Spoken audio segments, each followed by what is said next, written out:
you were famous enough, Paul, that you didn't need an introduction, and you are actually. Just to introduce him though, Paul Alves has been a design engineer for 40 years. He's a mechanical engineer and he started AP Dynamics in Calgary. He manages an operation of design engineers of 28 people, which tackles complex challenges in modeling and simulation, and is one of the very few companies around the world that does the specialized job of solving problems in the areas of acoustics, vibrations, and pipeline designs. His topic is a conversation with Mr. Malthus. Thank you very much, Giant.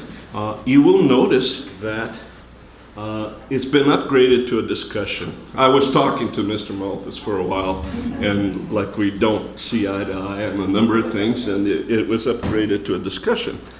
But when, in keeping with Giant's spirit for the conference, this is controversial.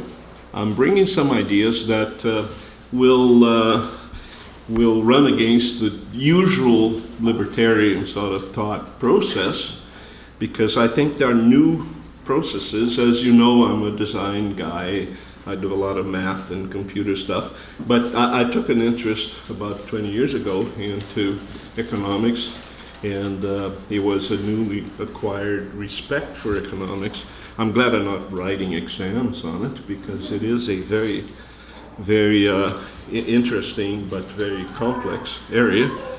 But this is meant to provide some points for discussion, and not all of you will agree with me. I believe this to be perhaps the most important, one of the most important, if not the most important issue of our time, what I'm going to bring to you.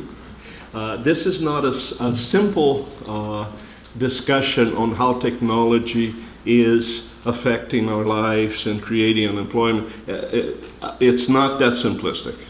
Just stay with me for a bit, because I put a different twist to that idea. Of course, this is a major point, that technology is displacing people, but it even dovetails with the talk on fatherhood issues and people, their occupations, and it's pervasive to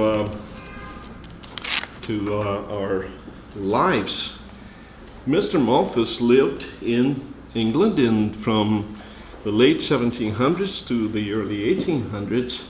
In 1798, I think, he put forward a book in which he predicted there would be massive starvation, and because our food supply would not keep up. When I mentioned this to some of my libertarian friends in Calgary, I got yelled at on the phone. The guy said, he was wrong. Malthus was wrong. Everybody knows Malthus is wrong. What are you doing? I said, well, you wait and see, because in fact, I think we can produce anything. Tables, tablecloths, chairs, microphones, anything today, and it's tending towards zero cost and zero effort. And but I don't need you. That's the central thing. I can do it without you. Now, back to Malthus. The technology and agricultural methods came to the rescue, and food became plentiful for all. This is my favorite economist. I've read a number of his books. He's an extraordinary mind. Never met him. Never had. He's 81 years old this year, I think. He is an extraordinary guy. But he had a definition saying that economics is the science of allocating scarce resources that have alternative uses. Now, the word scarce is fundamental here, because he says economics doesn't work in Valhalla, Shangri-La, heaven, places where you can snap your fingers and get whatever you want with zero effort. The scarce part, where an effort is required, is very, very important. A few years back, I read this book by Mr. Jeremy Rifkin, who's a very smart guy. He has a number of little movies on YouTube. He's an incredibly smart guy. He tended to be a little lefty, so I have an allergy to socialism and communism, and that I'm highly allergic. But I read his book, and I thought it was interesting because the essence of the book is that if we had a machine the size of a building like this that you could program with simple keystrokes and get 1 or 10 or 100,000 automobiles to your specification very quickly and without human intervention, it'd be fun, it'd be nice, but nobody would need to work. And that's the scarcity thing we talked about. I thought, hey, if you put a scale of 0 to 100%, where 0 would be like hunter-gatherer sort of situation where be all very poor, having like the guys in Papua New Guinea, every child, every human being over the age of 7 has to work something like 7 hours a day just to stay alive, just to provide for their own. The ground is so bad, it's horrible that way. But in a scale of 0 to 100%, I think the West, the US, and Europe has gone to perhaps 30-40%, walking down that scale where we have technology with the new things that they brought, such as the tellers, automatic teller machines, and that sort of thing. We really, we are forcing this in that direction. Now, one more leap back to Mr. Malthus here. When you talk about overpopulation, you usually refer to those three things. The lack of food, the lack of physical space, overcrowding. Places like India have, China has that. And it becomes overcrowding sometimes. If you just do the average is fine. But because they're not on the average, they're concentrated in cities and in certain locations. And the exhaustion of resources, which has been talked about. But the main thing here is, how about the lack of work? How does that affect our society? We believe that robotics will take our jobs, the teller machines, the trying to promote higher minimum wages, self-driving automobiles. I have a picture coming up where there were these 5 trucks in Britain they call lorries, because these came from England all the way through the Channel, through Europe, down to southern Italy, with nobody driving. They did quite well. Wonderful. If you Google burger flipping robots on the internet, there are some, perhaps 10 American companies that are dedicated. So this machine, the size of this console here, will produce a new burger every 10 seconds, wrapped. And a new concept that they will bring, I'm sure, is with no human intervention, no human hands touched your burger. So that'd be a selling point. I'm a salesman at heart. We have assembly line robots. I've seen a Ford assembly line where in the documentary the guy opens the door and it's dark inside. You see sparks flying, and he says the robots don't need any lights. He turns on the lights and the robots, every minute or so, another car comes out of the assembly line to someone's specification too. Diagnostic machines, it's wonderful because it allows people to access to doctors from far away and that sort of thing. The Target stores, they promised they were going to be completely robotized with nobody in the stores in a little bit. This is an interesting thing that This is in Britain. The article had, this is a surplus of cars in a year. These are cars that over a period of a year and a half were not sold. This is the model year from last year. And they are going to be squashed. They're going to be destroyed. And there's nothing you can do. You cannot give them away to the poor or whatever, because you would destroy the marketplace. But the numbers can be quite, this is like 0.5%. You know, if they're really good, you know, 1% would be incredible that they sold 99% of their cars. But you end up with a lot. The poor chickens there being roughly manipulated by this, but this happens, this is already existing.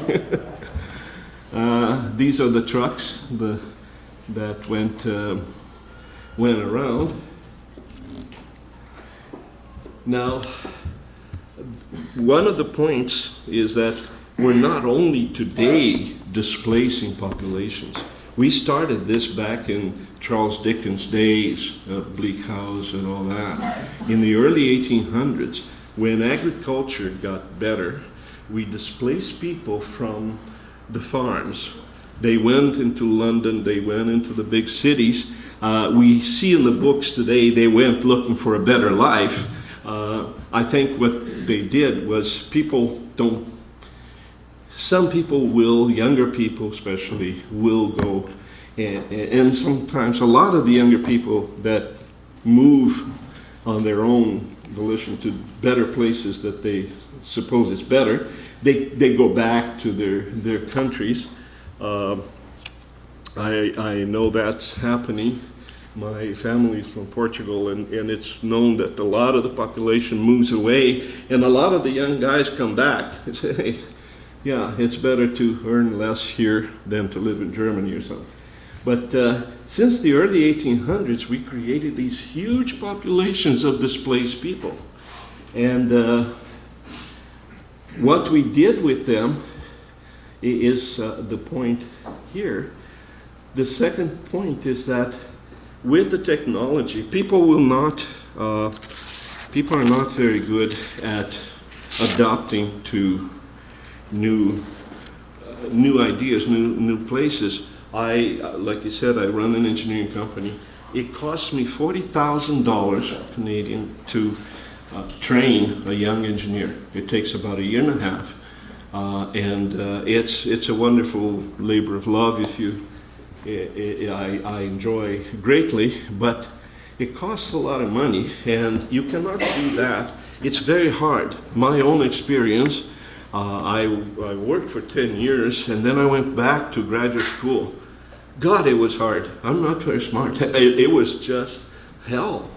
So people will not move if you, not always. I have just about all of my kids there, I call them my kids, they are smarter than I am, all of them, no. But some of the people, and most of you have had the experience in high school, they are those guys that are really fast and get it. And most of you here are in that category. For just being here, I can surmise that. But there are two groups, that some that get it and some that don't. And with technology making people irrelevant, okay, go, we have people that can participate in the productive economy, whatever that happens to be. It's and that's the central to this. What is going to be the productive part of the economy? I had a gentleman that was telling me that they need the migrants. In fact, I went to see, I'm trying to set up a business in Portugal, and this guy, he is head of the engineering. He said, oh, we need the migrants because, and I said, no, you don't. They're going to be just, roaming the streets, unemployed. Why do you need the migrants? You don't need anybody. you have enough trouble with your own people now. Which is, it's true. I mean, if you don't have jobs for your own people.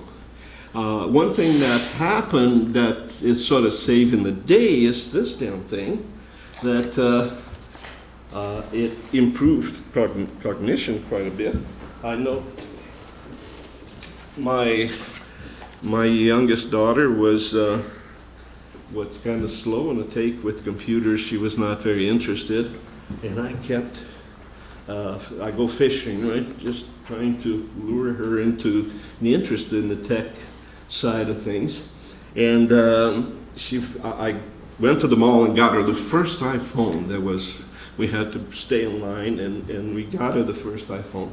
And she saw that her friends were texting, her friends were communicating, and that was the trigger. And today she is my IT department. When it comes to the phone, I go to her and say, hey, how do you do that? So I'm very, very happy that she's had the experience. But a lot of people do not have the intellectual capability to make the shift. And the idea that these displaced people will be absorbed, which is a typical, I have another slide talking about that, libertarian idea. That's the one I'm talking about. That people that were displaced from the chariot and coach and the carriage and horses and all that, they were absorbed by the Ford assembly line. That did not happen. They lived miserable lives. They just lived in hunger, sick, and I don't believe that to be true. Most of my libertarian friends, they went to work for the new industries, it's very difficult. And as you go, my experience with young guys, a young person can do anything. Basically, it's so malleable. It's wonderful. Now, as you get older, you guys know it's harder and harder to shift gears into something else. And if your livelihood depends on that, making money, the gentleman was talking, his name Warren? Warren. Yeah, he was talking about the fathers that go out to make money nowadays with so much, nothing is to be believed in terms of the economy and the amount of monies that have been printed that are floating around, and our ability to go out and actually bring money home is a major issue. And for older guys, it becomes extremely difficult. Now, we mask the issue. That's another interesting point, is that we really mask the issue. You're talking about the number of prisons that were built. It's a form of welfare. You get people off the street, you put them in prison. We have a non-essential workforce. For example, in Calgary, we're going through Alberta some very serious employment problem. The first people that get laid off are the non-essential. You go through the engineering companies, they're called EPC companies, engineering, procurement, and construction.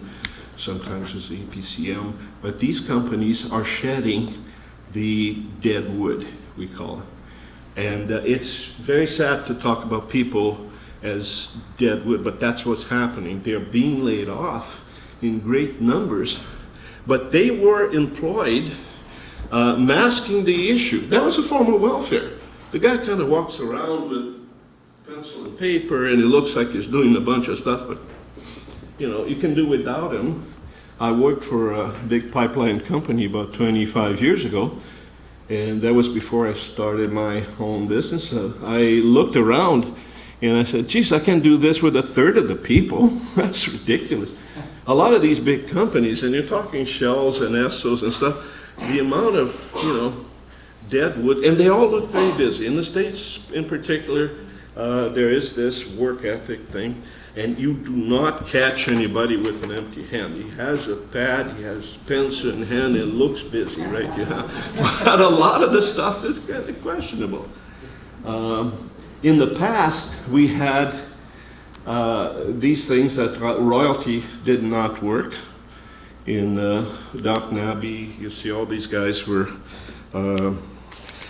also the thing that we see today when the gentleman was talking about the boys is that we don't honor work anymore.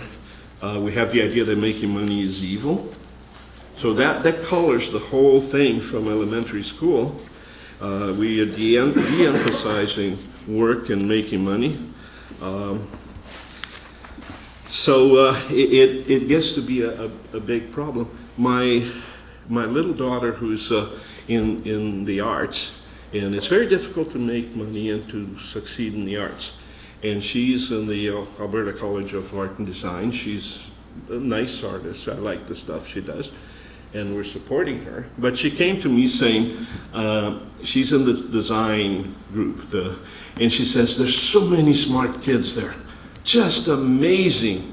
And I can't compete with them. They're just so creative, so smart. They do incredible things. And I turned to her and said, so you're going to hire them. They're going to work for you, make money for you, for your company. That was a new concept. You should see her eyes. She goes, oh, not that's cool. But he said, yeah, that's what you do, you know. And it's no offense to anybody, either side, because I do things that my engineers don't want to do. They don't want to go out and sell. They don't want to go out and schmooze with customers and wake up in the middle of the night worried that something is wrong. One of your projects is going to bomb or anything. But it's a way in which we masked. The other one is next one is very libertarian, and I fully agree. We created the ability to kill each other in great numbers. We, both world wars and plus Vietnam, going back to American Civil War, with great numbers that were basically taken out of the workforce. So we didn't have that. We delayed the problem. We pushed it back. We're slowly getting past that now. This is just a little walk through history, which is a happy thing. The deaths have been going down for a long time. I was surprised to see that. Life expectancy has been going up. And the homicide rates, which were very prevalent in the 1300s, it was incredible. And now is fewer than 1 in 100,000 per 100,000 in London. The violent deaths also declined. That means there's more people available filling up the welfare lines.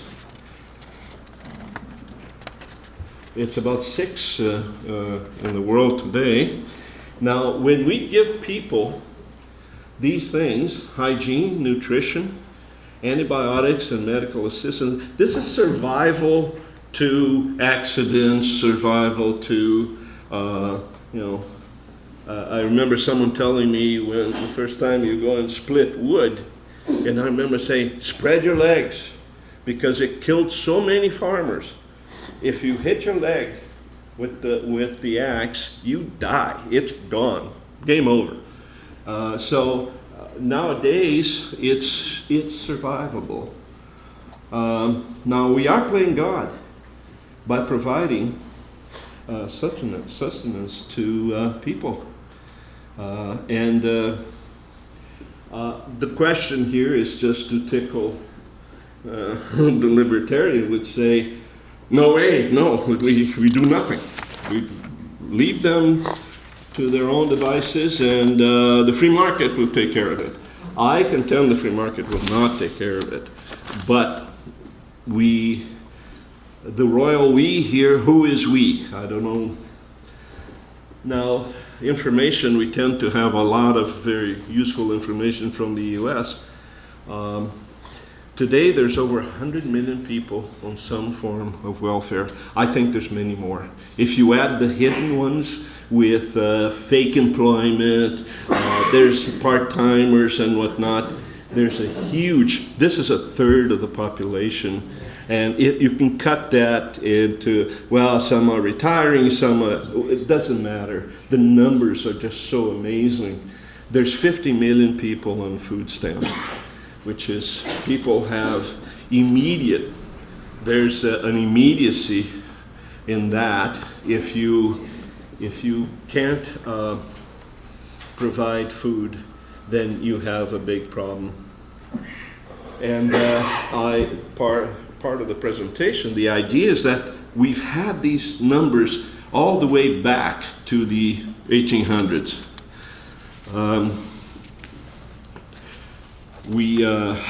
It's interesting that places like Italy, they advertise women will not date men that still live with mama.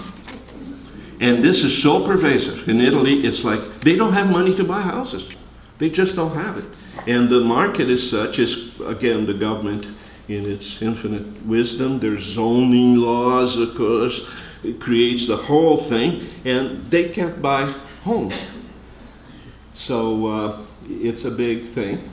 One other way that we mask things is from way back when, probably before the Roman Republic, that 700 BC, where they had slaves.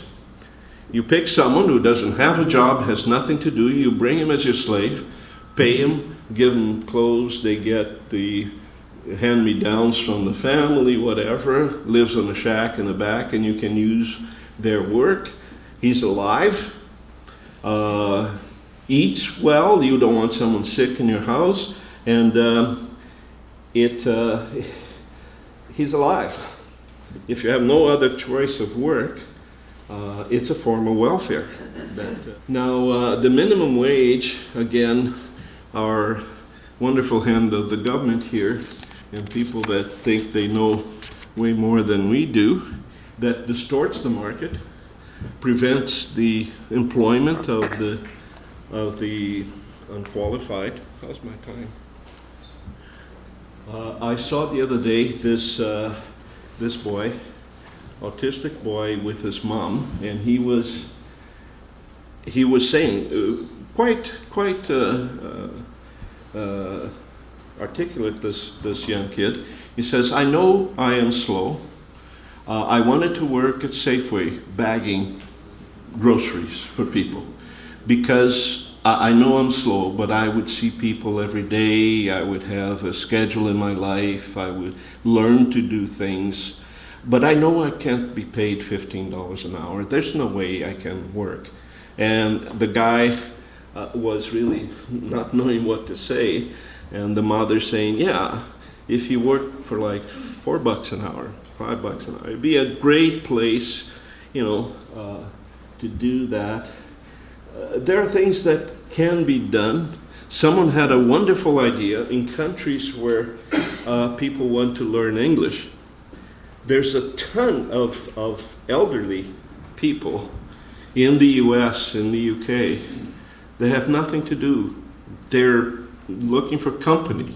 So they're connecting this young girl in Brazil or Argentina or France that wants to learn English. She gets to talk to 2 or 3 of the elderly. I thought this, I became emotional because it's really so beautiful, But we got to be careful because there are some incentives behind the minimum wage, and that a lot of the union guys and stuff have their salaries indexed to the minimum wage, so they have a big incentive to get on that bandwagon.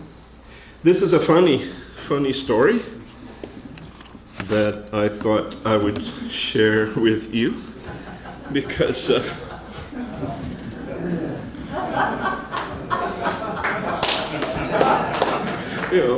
it is true.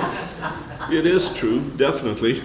Last year, I had 2 tooth implants in Canada.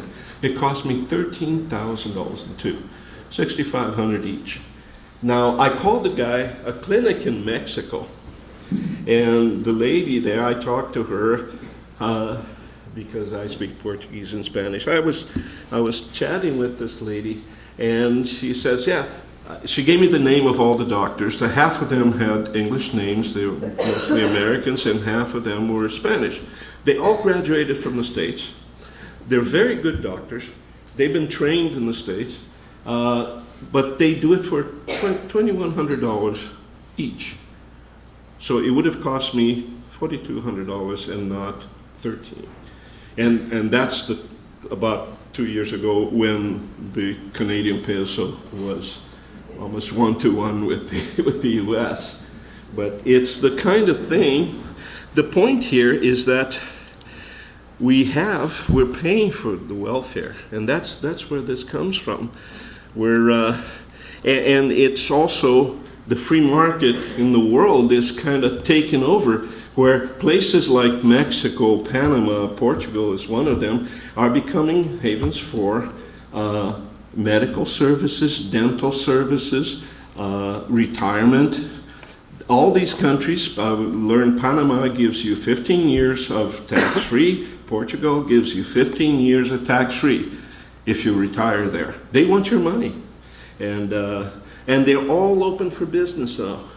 The story of Portugal was kind of interesting because I took an interest in starting my business in Portugal as well. And they started at 50,000 euros to start a company. You can go to I think the registry office is probably open.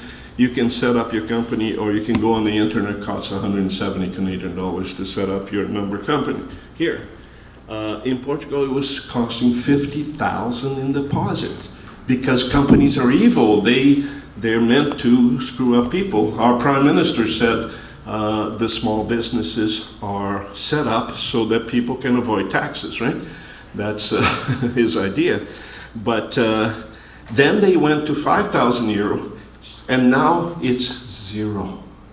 They're open for business. It's serious. It's a beautiful place. They have 300 days of sunshine a year. And all the Brits and the Germans moved to southern Portugal, and people are going with the internet and the communication. They go, let's move there and set up our office there because it's so much more fun. Great beaches and stuff. But that's the point. These places are soon becoming. We got competition. This is not going to last too long. We are in the best of times. That's my happy face there. We never had it so wonderful. Someone was telling me, or I read somewhere, you know Moore's law, that says that memory, you double the memory on a certain space and it would cost half computer memory. It's coming to an end. It's everything tends to the diminishing returns curve. It flattens out, and that's nature. There's only, remember when there was a watch with a calculator, but your finger's a certain size. I mean, if you have to have a stylus to use a calculator, then it defeats the purpose. So we have to deal with our constraints of human nature. But I don't believe in growth forever. And the Chinese are finding that out, that people in America and Europe, they are stuffed up. You maxed out on your stuff. You don't want to buy anymore. Either you or your wife says, no more crap in the house, please. Stuff that you never use, right? That's the thing, and the Chinese are finding that they're. Now I had a question for my libertarian friends. I'm almost libertarian, 98%, but is income guaranteed? What the Swiss voted on a couple of months ago, and they voted against a fixed stipend for each citizen, $2,500 for each citizen. It replaces the welfare. We are paying more than that today. except we pay in dribs and drabs, and it's under the control of the government that qualifies you as a whatever. It's a mess. But that money, it costs the United States over $1 trillion a year to support the welfare system. And the other point is, if you have, my biggest fear today is that if you have a system that is flaky in nature, vulnerable, fragile to attack, to hacking, to someone hacked the food stamp is a swipe card in the States, right? And someone hacked that system, and in order to make, or there was a bug somehow, and in order to make it work, they had to remove the limit in one state, in one city, and there was this. Some people got wind of that and spread like wildfire. The Walmarts were full of people with 4 or 5 carts, the whole family packing stuff free. and at some point in mid-afternoon, the programmers finally got their act together and put the limit back on, and those carts were left, full of stuff, and the poor schleps there had to put it all back in the shelves. But it is a problem when the system is flaky. I feel myself vulnerable, because if it stops working, especially food stamps, they're going to come after you. Try not eating until tomorrow night. On Monday morning, you will be looking for food. Like, get out of my way, I gotta find a croissant or a piece of bread or whatever, right? So this is a problem that we need to address.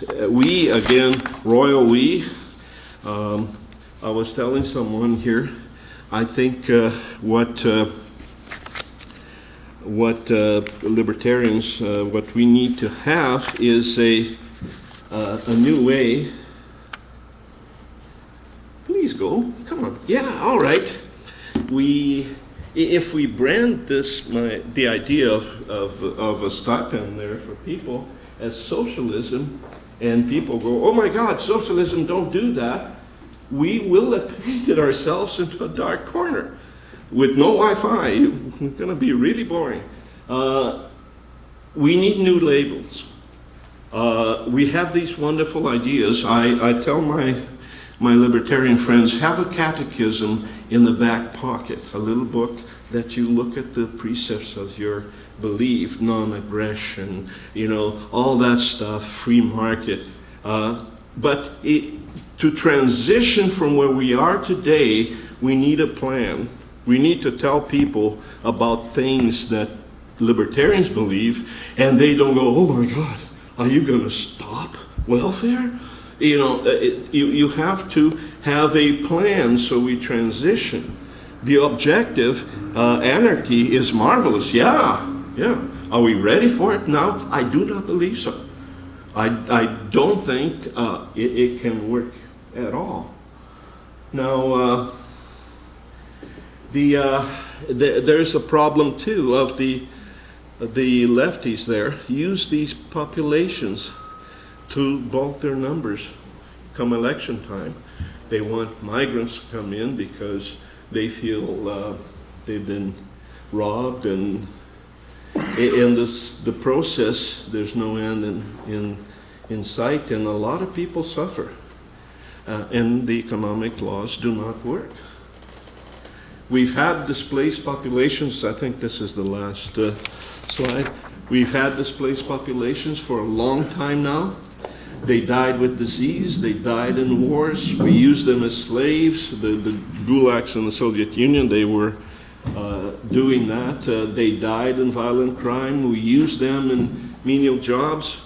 I took my wife to Brazil or Argentina, I think, and the one thing that she didn't like, but the one thing she liked was the manicure and pedicure being so inexpensive. They'd come to your house and do your nails for like $5. It was incredible. There's a lot of that in India and these places. A lot of people work in a menial jobs. There's no minimum wage. And they're happy to see people to whatever. We use them as filler work in corporations today, I mentioned. We provide welfare. We isolate ourselves from them, and this is working as far as we go now, but it won't work for a long time here. Gated communities, and this is just all is increasing. I want to continue having fun with my life, but I thank you very much for listening.